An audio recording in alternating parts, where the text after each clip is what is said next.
ஓம் ஸ்ரீ குருப்யோ நமக. நன்றாக குரு வாழ்க, குருவே துணை. பரபிரம்ம ருத்ரகாயத்ரி ஞானசரத்து நண்பர்களுக்கு வணக்கங்களும் வாழ்த்துக்களும். துலாம் லக்னத்திற்கு இந்த பதிவில் புதன் வக்ரகதியை பற்றி பார்க்க இருக்கிறோம்.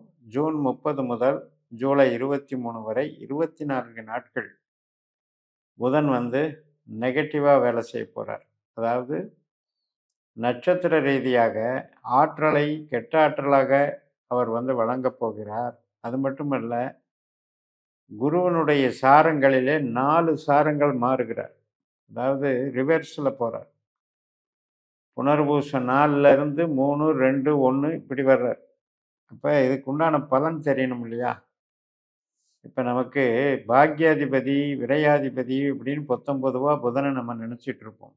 ஆனால் உண்மையிலேயே புதன் நம்மளுக்கு பணம் தருபவர், வேலை வாய்ப்பை உருவாக்கி தருபவர், தொழில் பலத்தை உருவாக்கி தருபவர். சொந்த தொழில் நாம் வளரணும் அப்படின்னா புதன் நல்லா இருக்கும். இப்போ இந்த புதன் அவருடைய நட்சத்திரத்தில் இருந்ததுன்னா சிறப்பு அதிகம். ஆனால் அவர் அவருக்கு பின்னால் இருக்கிற நட்சத்திரத்துக்கு போயிட்டு இருக்கார். ஆயில்யம் அப்படிங்கிறது புதனுடைய நட்சத்திரம்னா, பூசத்துலேயும் புனர்பூசத்துலேயும் அந்த புதன் டிராவல் பண்ணார்னா பின்னால் இருக்காருன்னு அர்த்தம். அப்போ உண்மையிலேயே எப்படி அவர் தன்னுடைய ஆற்றலை நல்ல ஆற்றலாக தர முடியும்? ஒரு தொழில் பலம் நமக்கு பின்தங்கி இருக்கிறதுக்கும், தொழில் வளர்ச்சி குறைபடுவதற்கும், பண வரவு தடைபடுவதற்கும், வேலை வாய்ப்புகள் திருப்திகரமாக இல்லாமல் இருக்கிறதுக்கும் இந்த புதனை காரணமாகிறார். இந்த 24 நாட்களில் இருக்கிறத மெயின்டைன் பண்ணிட்டு போங்க. புதுசாக ஒன்றும் அதிகமான பட்ஜெட்லேயோ அல்லது புதிதாக புதிய ஃபீல்டில் இறங்குறதையோ தவிர்த்து கொள்ளுங்கள். அதே மாதிரி தான் நம்ம இருக்கிற இடத்துல சில அசௌகரியங்கள் ஏற்படும். என்ன வேலை பார்க்குறாங்க, வேலையே பார்க்கல அப்படின்னு அவச்சொல் வரும், பழிச்சொல் வரும், விமர்சனம் வரும், அது அப்படி இப்படியும் வதந்திகள் வரும். அவளை பற்றி ஏதாவது ஒரு வகையில் விமர்சனம் பண்ணிகிட்டே இருப்பாங்க. கலகம் குழப்பம் அப்படிங்கிறது. அப்போ நம்ம ஒரு ஐடில் பண்ணுற மாதிரி, நாம் ஏதோ சும்மா இருக்கிற மாதிரி அங்கே காமிச்சு கொடுக்கும் எல்லாருக்கும். அப்போ அதற்கு தகுந்த மாதிரி நீங்கள் ஆக்டிவேட் பண்ணிக்கணும். புதனை ஆக்டிவேட் பண்ணிக்கணும்.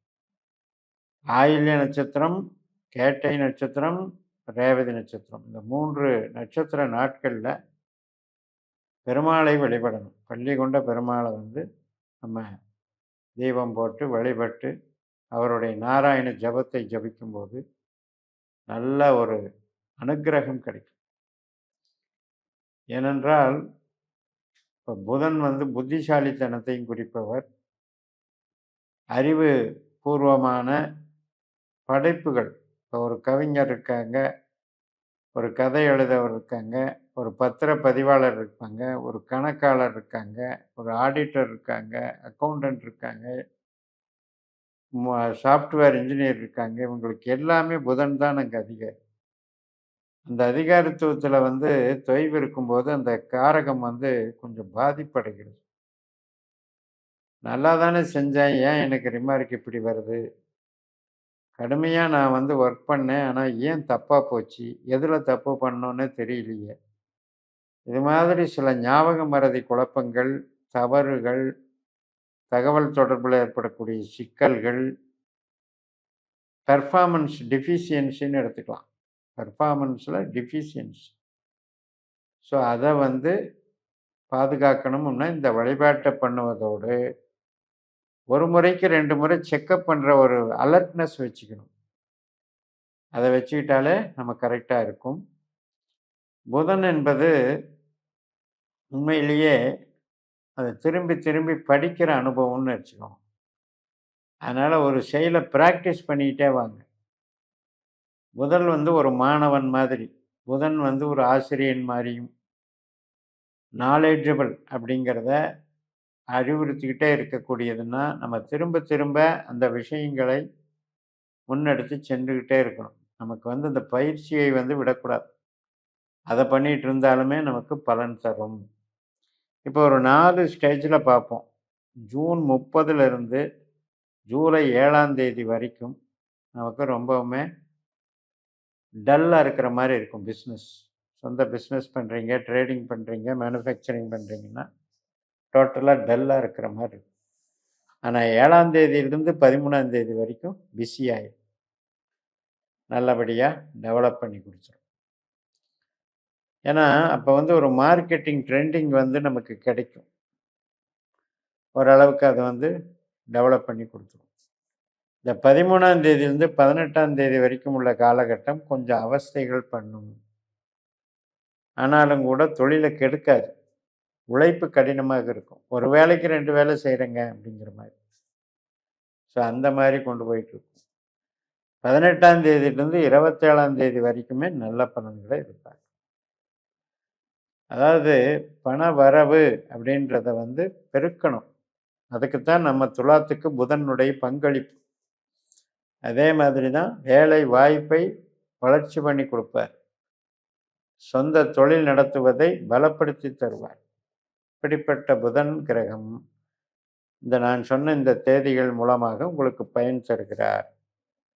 ஆயில்யம் கேட்டை ரேவதியில் பெருமாளுக்கு நெய் தீபம் போட்டு வழிபாடுகளை பண்ண இந்த சிக்கல்கள் வக்ரகதி அப்படிங்கிறது வந்து யாருக்கு எல்லாருக்கும் பாதிக்குமா அப்படின்னா, உங்கள் ஜாதகத்தில் உங்களுக்கு புதனுடைய நட்சத்திரத்தில் ஏதாவது கிரகம் இருந்து திசை புத்தி நடத்தினால், அல்லது புதனுடைய திசையே புத்தியே அந்தரமாக நடத்தினால் நீங்கள் அதை பார்க்கணும்.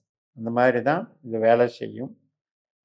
அதனால் உண்மையிலேயே நமக்கு புதன் வந்து அருமையான கிரகம். ஆற்றலை தரக்கூடிய கிரகம், அந்தஸ்தை தரக்கூடிய கிரகம். அப்படிப்பட்ட கிரகம் ஒரு கெட்ட ஆற்றலில் இருக்காரு அப்படின்னா, அதன் மூலமாக நம்ம எதிர்பார்த்த வேகம் கிடைக்காது. வளர்ச்சியில் படிக்கிற மாணவர்களுக்கு படிப்பு ஒரு தடவைக்கு 2 தடவை படித்தாலும் மனசில் ஏறல. அது மாதிரி சில சங்கடங்கள். அதே மாதிரி உறவுகள் வகையில் பார்த்திங்கன்னா ஒருத்தருக்கு ஒருத்தர் அனுசரணை இல்லை. அது வந்து ஒரு மாதிரி நம்ம ஒன்று நினச்சி பேச அவங்க ஒன்று கற்பனை பண்ணிக்கிட்டு ஒரு மாதிரி ஒரு மாதிரி கலகம் பண்ணி விட்டுறாங்க. Miss understanding. அதன் மூலமாக வரக்கூடிய உறவுகளில் வந்து பிரச்சனைகள். ஸோ உண்மையிலேயே அருமையாக இருக்க வேண்டிய கிரகம், நல்ல பலம் தரக்கூடிய கிரகம், அதுவே ஒரு அவஸ்தைக்கு ஆளாகி இருக்கிறது. இதுக்கு பேர் சத்துரு உபாதைன்னு பேர். அல்லது நம்ம உடம்புலேயே சத்துரு இருக்குது. நமக்கே மறைமுகமான எண்ணங்கள், தீய எண்ணங்கள் அல்லது சந்தேக புத்திகள், நெகட்டிவ் தாட்ஸு வர்றதெல்லாமும் நமக்குள்ளேயும் வரும். வெளியிலிருந்து நம்மளை மறைமுகமாக எதிர்க்கக்கூடிய நபர்கள் உருவாவார், அப்படியும் வரும். இதுக்கு பேர் தான் சத்ரு உபாதைன்னு பேர். ஸோ அந்த மாதிரி விஷயத்தில் கவனம் எடுத்துக்கொள்ளுங்கள் என்று சொல்லி நிறைவு செய்கிறேன். இந்த சேனலை சப்ஸ்கிரைப் பண்ணி ஷேர் பண்ணுங்கள். உங்கள் தனிப்பட்ட ஜாதக பலாபலன்களை என்னுடைய வாட்ஸ்அப் நம்பரில் தொடர்பு கொண்டு பலன் பெறுங்கள். உங்களிடமிருந்து விடைபெறுகிறேன். உங்கள் ஜெயம்எஸ். நன்றி, வணக்கம்.